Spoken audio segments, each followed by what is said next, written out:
We've created a safe space for conversations with everyday working people. So if you have an employer you can't seem to please, or you have an employee that just can't get it right, these conversations are for you. My name is Roberta Orioma, and this is Why I Hate My Boss.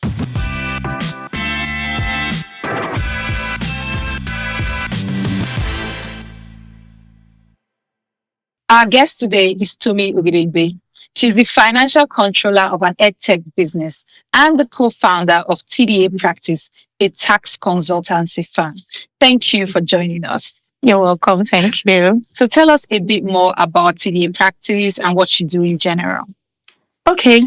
I'm Tomi, as you mentioned, and I run a company called TDA Practice. The aim of TDA Practice when we started was to help small and medium scale enterprise who want to, ensure that their businesses have the correct financial health check to ensure that they are compliant with government policies and they are in right standing with the authorities, with all the stakeholders, basically. So whether from investors to the creditors, to banks, and to the government who has a majority stake holding in any business. So what we try to do is to help them prepare their books in such a way that all the stakeholders are comfortable with the books. Yeah. Okay. So like finance. So we do a bit of financial management, health check, internal controls to ensure that the operations of the business financially is running smoothly. Okay. So basically you're saying if you need help with your books.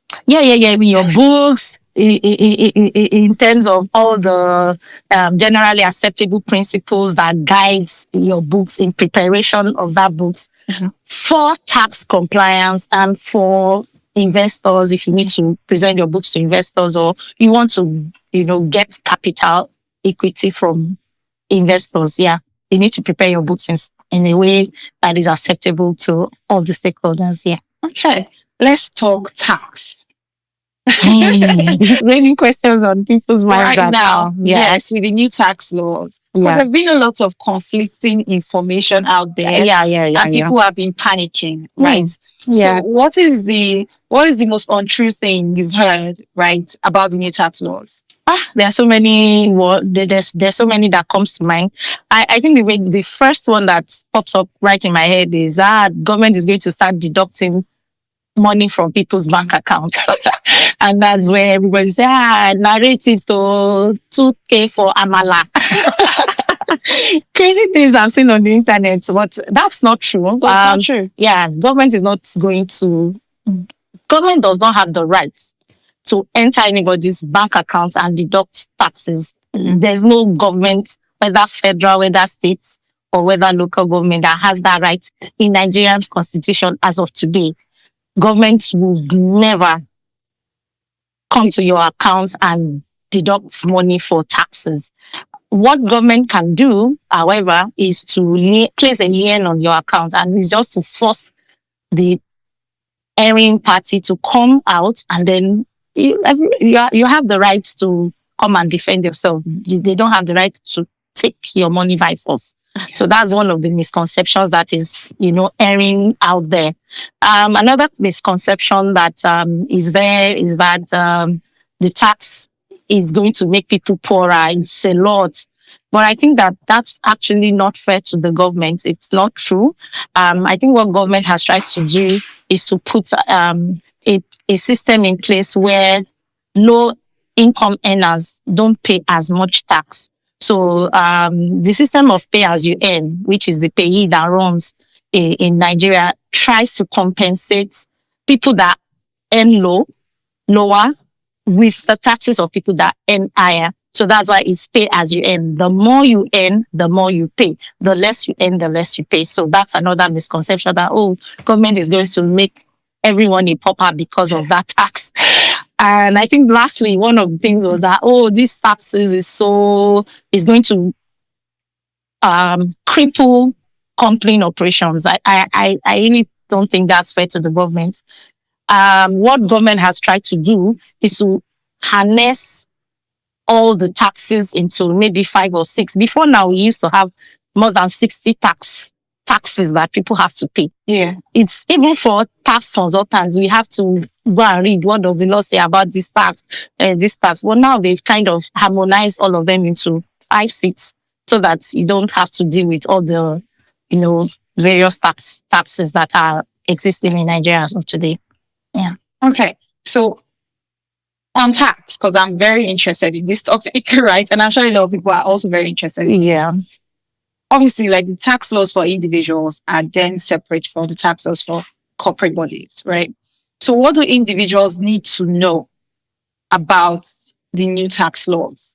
And what do corporate bodies need to know about the new tax laws? Okay, basically, for individuals, I think that the only tax law that affects individuals as it were is what we call the Personal Income Tax Act. And that law has always been there. That's the truth. That tax act, I think, has been enacted since 1999 or thereabout. And what government has just tried to do is to put like a reform for those individuals in calculating that tax. So there's what we call the payee tax table that changed. That basically that's what changed the tax, the way we calculate that tax, and the tax table changed. And I think it's a bit fair to say that government had tried to look into the earnings of individuals, especially people that are low income earners. And that's why the law says, anybody that earns less than 800,000 per annum does not pay tax, any form of tax at all. And it's also to also include the informal sectors, because you see, a lot of people cringe when tax officers come, because you see, before now, there's different taxes that all the informal sector people, which forms the individuals, they don't have a formal structure, and what government just tried to do is to just put a base minimum, just something to show that you're socially responsible to the state. I think one of the things that has fueled this is because people know that governments are not very prudent and, frugal with how they spend the taxes that they collect, because what is government doing for me is what you hear many people say, which is, true, because, a lot of people still provide things, social amenities that government should be providing. We still have the issues of lights, infrastructure, water, roads, security and whatnot. But these are the things that government used to fund those expenses. So, so going back to the individual tax, the tax table just changed, and I think it's more favorable. Honestly, I've tried to run the tax table for a number of companies this January, because it kicked off. It took effect in 1st of January of 2026. And you see that a lot of people are earning a little bit higher than what they were earning before. Even though, there's what government introduced now as rent relief, which was capped at 500,000. So imagine, so in essence, what government is saying that anybody paying rent above 2.5, because 20% of that rent amount is what government is giving as a relief. But in Lagos State, especially if you're on the island, you pay tax, you pay rent of full, maybe 6 million, 15 million, 10 million, and government is just only giving you a tax relief of 500,000. So I think that's the major concern for most individuals. But generally, I think a lot of people are better off, in terms of their take home, when we use the new pay tax calculator to the old tax law. So I think it's fair. High income earners will pay a little higher, and low income now will smile to the bank. Oh, wow. Okay. And for the corporates, I think that for corporates, I think basically, like I said, what they've tried to do is to harness all the different taxes you had to pay: police, something, education tax, corporate income tax, value added tax, withholding tax, even some taxes that even me, I am like, which one is this one again?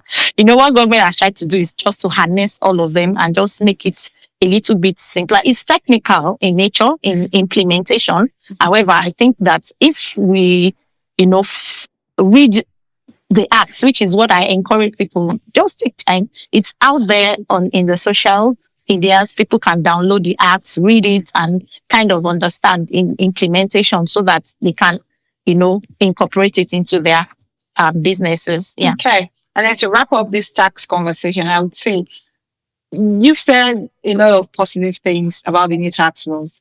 But what are the negatives about this new tax law? Well, I think that laws are made for man and not man for law. I think that the negatives, as I would say, and I think it's what bothers on minds of everybody. Honestly, if you go to the higher climates in the advanced countries, people pay heavily through their noses taxes, but people see the dividends of those taxes, so they might complain and grumble, but they are not thinking about, will I see lights? Will there be light at home? Oh, my road, will I enter into a pothole? Because their economy is working. The government is using that tax. If you go to all the advanced countries, you see a small dent in the road. They've fenced it off. They are patching it almost immediately because that's the dividend of those taxes. So for us here, I don't see that happening. And that's why a lot of people are very skeptical in paying taxes. Yeah. Again, unfortunately, there are human beings that implement these laws. Yeah. And a lot of times, because of the corruption that is, out there, a lot of people are interested in enriching their own pockets rather than even paying governments, And even the governments, even if the money goes to them, what are they going to use the money to do? Go on trips and, So that's why a lot of people are just not so enthusiastic about the tax reform. Okay. All right. Thank you for educating us. You're welcome. All right. So jump right in. All right. We're going to play a game.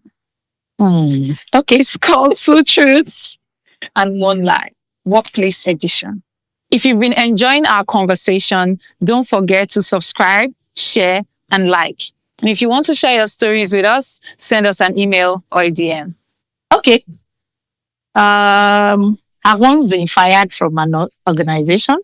I've worked somewhere where I was never granted leave for a long time. Maybe, I think, let me leave it at that. I never went on leave in that organization. And then I was promoted after 3 months in an organization. Yeah. The first one, once we fired from an organization. Wait first. Let me think about it again. Fired from an organization, never went on leave. Third one is I was promoted after 3 months. Promoted after 3 months can be very true because like a lot of internships are like 3 months and then people get promoted to like permanent position after that. So that I believe that. In a place where you never got leave and you worked for a long time. Now I would like to say that no, but I also know that some employers don't like it when people go on leave, right? So I'm leaning towards that being true. I wish it's something, if it's true, we'll talk about it. And then you've been fired. I also know that people have experienced being fired, right? And it's like, it's part of the whole workplace experiences that people go through. But I'm more inclined to lean towards that one. So that would be the life for me. That you were once fired. Please don't. If I feel this one, I'm really going to feel bad. I'm going to feel bad because I have to get something. Well, that's the truth. That's the truth. I've actually been fired once. And then when I was fired, I think the HR thought about it because I worked there for quite a long time and it was just misunderstanding. And, tempers were flying. Just get out. You said just get out? I mean, I'm not literally that word, but I'm done. Yeah. And then I was fired. And then maybe after like 2 days, and I also packed my bag and went home. They said, okay, we are recalling the sack letter. Come and do resignation. I said, I'm fine with the sack letter. You sacked me. I'm okay with it. The lie was actually that I was promoted after 3 months. I think I was, it wasn't 3 months actually, it was actually 6 months, not 3 months. I don't like it when I fail these things. I'm like, well, all of them could be true. True. All What's of that them could be one? true. That middle one. How long did you work there? 5 years. Wait, I never went on leave. 5 years without going on leave. And not because, okay, so again, I'm a workaholic. I know that, right? However, the organization didn't even give you that opportunity. It's almost as if you want to abscond from work when you naturally really wanted to take a leave. Yeah. Now, I was single at the time, so I didn't really need, and I didn't have anything, to do. But you find out that people that have children, their children are sick or something, and you just see that no. There's always like you have to fight to go on leave, and I'm like, this is not a healthy environment where people will want to work, because it's like I'm fighting for something that is rightfully mine. Yeah. If it was in my employment letter that you don't go on leave here, I know what I've signed up for. Exactly. But you said that I'm going on leave after X amount of days, and I want to go on that leave. And then it's always like, oh, there's a deadline. Oh, there's something you're not. Oh, postpone the leave to this. And then, employees never do go on leave. And when they do go on leave, they don't go on leave because they are still working. They are not just in the office, True. So, yeah. And do you think that this experience you had, would you say that is still very valid till today? With organizations that really do not want employees to go on leave, or they find ways to postpone leave and continue postponing it. Yeah, well, I know some organizations that still do that. Basically, I think I even had an experience very recently with somebody I was talking to, and it was because, oh, you are the key man person here. If you go on leave, who are you going to leave the work for? So you can't go. And the person was like, is it my fault that you don't have a new staff or somebody that can shadow me while I'm working, right? So I don't think it's valid. I don't think it's a good work environment for people when they can't go on leave, because you when you rest, in fact, it hampers productivity. Because when I go on leave, when I'm well rested, I roll up my sleeve and my brain is firing right, left, and center, and productivity is kind of very high. Yeah, I do think that people have earned their right to going on leave. Yes. And when they ask for it, they should be able to get the leave. Absolutely. So now I'm going to ask about your first work experience, the first job you had. How much was your salary, and what was the workload like on that salary? Okay, my first work experience was, I was a sales rep for an insurance firm. So basically, I was selling insurance. Yes. My salary was maybe 3,500. And I had this huge target of insurance I had to sell, right? And I have to, out of that 35, go and source for these customers, meaning that I have to take transportation. They wouldn't give us transportation fees, right? So it's from your salary, you're expected to do all that. So, and if you don't meet your targets, you can't even get anything. So the 3,500 was actually the basic pay, and then you earn a commission. Your commission is based on the number of insurances you're able to sell, right? So if I compare the salary, and because sometimes, the way you talk to convince Nigerians to buy insurance, it's like you are convincing them to come to heaven. Nobody wants to part with their money, right? Yeah. So it was quite a difficult job for me at the time, but I would say I excelled in it. Because I had to use emotional blackmail for my uncles and my family. Please help my life. Buy insurance. So I can get something reasonable home. Yeah. But comparing 3,500, which was my basic salary, to what I had to do, it was a no. If you've been enjoying our conversation, don't forget to subscribe, share, and like. And if you want to share your stories with us, send us an email or a DM. So, my next question would be,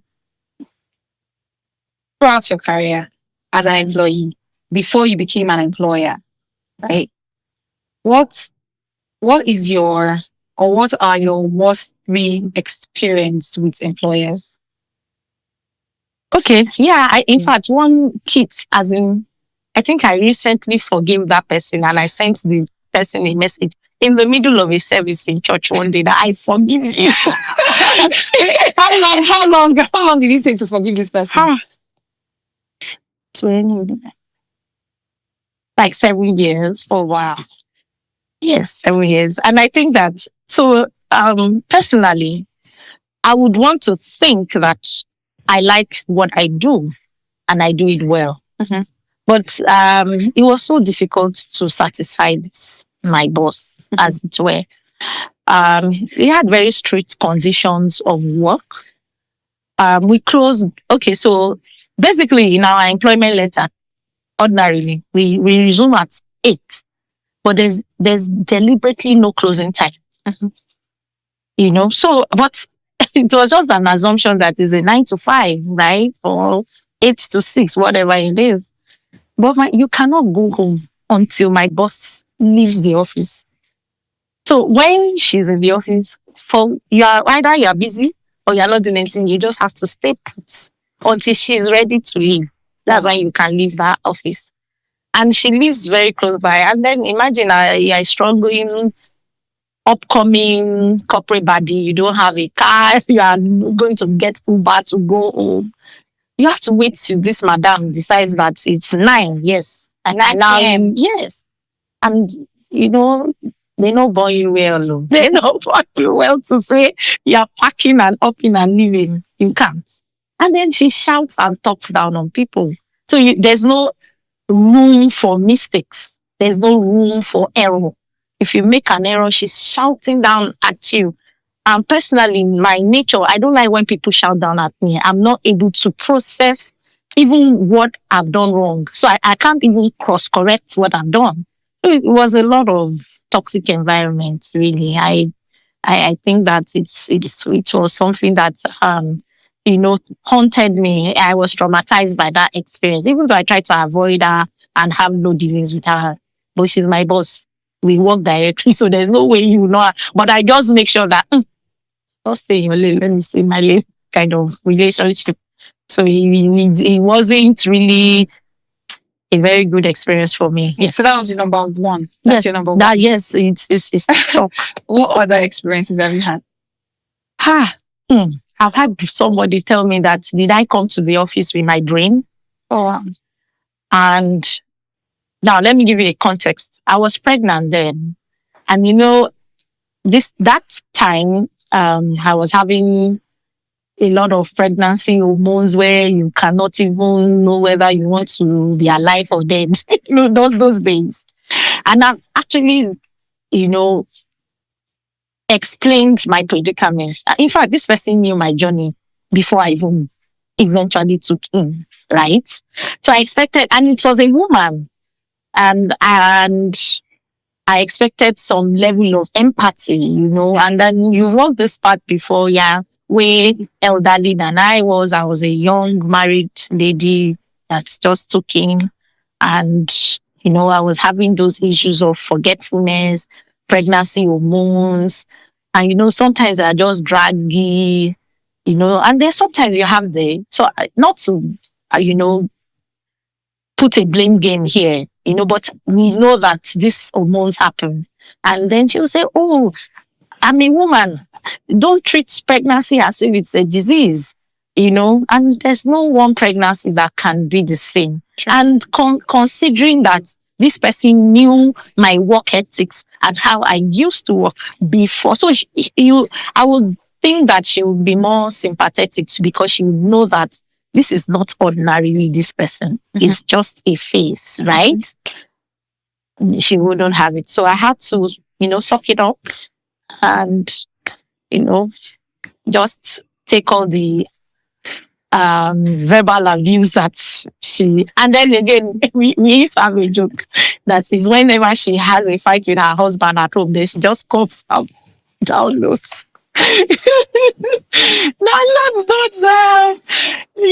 that, that transfer aggression on us. Again, so that's another experience that I really didn't enjoy as an employee. So the last segment. Basically, I'll read you a story from people, and then you will tell us what you think about the story, your thoughts, and how this person can navigate this scenario. If you've been enjoying our conversation, don't forget to subscribe, share, and like. And if you want to share your stories with us, send us an email or a DM. This person says, I resumed work as an executive assistant 2 weeks ago. And what started out as, please, can you help me pick my kids while I take this meeting, is now, Sheon, have you done my laundry? Sheon, did you buy lunch for the kids? Sheon, I need you to look after the kids this Saturday. They even sent me to the market for groceries. How do I navigate this situation?